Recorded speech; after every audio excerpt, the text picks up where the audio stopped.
Hi అండి అందరికీ. ఈరోజు అయితే గుడ్ ఫ్రైడే కదా, అందులో పిల్లలకు మార్నింగ్ స్కూల్. గుడ్ ఫ్రైడే కాబట్టి పిల్లలకు హాలిడే అయితే ఇచ్చారు. పిల్లలు ఇంటి దగ్గరే ఉన్నారు. అమ్మ గోంగూర చికెన్ అయితే చేయమ్మా అనేది చెప్పినారు. మా వారు సరేలే చికెన్ తీసుకొచ్చా, పిల్లల కోసం అయితే గోంగూర చికెన్ చేయమని అయితే అన్నారు. సర్లే అన్నాను.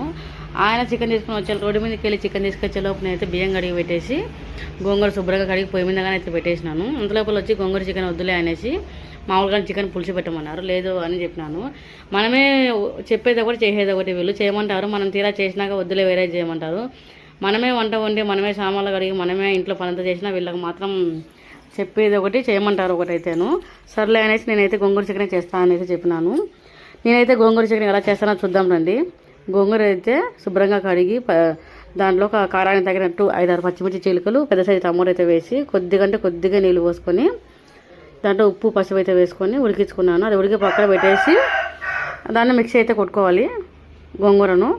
అంతలోపల వేరే కడాయి అయితే పెట్టి దాంట్లో ఆయిల్ వేసి ఆయిల్ వేడెక్కాక ఒక పెద్ద సైజు ఎర్రగడ్డ అయితే వేసుకొని 2 పచ్చిమిర్చి చిలుకలు అయితే వేసుకొని దూరగా అయితే వేయించుకొని అప్పుడే ఫ్రెష్గా ఆడించుకొని అల్లం వెల్లుల్లి పేస్ట్ అయితే వేసి పచ్చి వాసన వేసేంత వరకు అయితే వేయించుకున్నాను. చికెన్ అయితే కడిగి పెట్టినాం కదా, చికెన్ అయితే వేసి దాంట్లో ఉప్పు పసుపు అయితే వేసుకొని కొద్దిసేపు వేయించుకొని ఒక 50% చికెన్లో అయితే ఆల్రెడీ నీళ్ళు ఉంటాయి కాబట్టి 50% అయితే మూత పెట్టి ఉడికించుకున్నాను. అది ఉడికిన తర్వాత నీళ్ళని నిమిరిపోయిన తర్వాత 2 స్పూన్లు ధనియాల పొడి, 2 స్పూన్ల కారం పొడి, కొద్దిగంత గరం మసాలా వేసుకొని ఇంట్లో కొంచెం కొత్తిమీర అయితే ఉన్నింది, అదైతే వేసుకొని వేయించుకొని మనమైతే గోంగూర ఆల్రెడీ ఉడకబెట్టుకున్నాం కదా, ఆ గోంగూరను అయితే మిక్సీ కొట్టుకున్నాను. ఆ పేస్ట్ అయితే దాంట్లో వేసేసి మంచిగా ముక్కలు కలిసేంత వరకు అయితే వేయించుకున్నాను.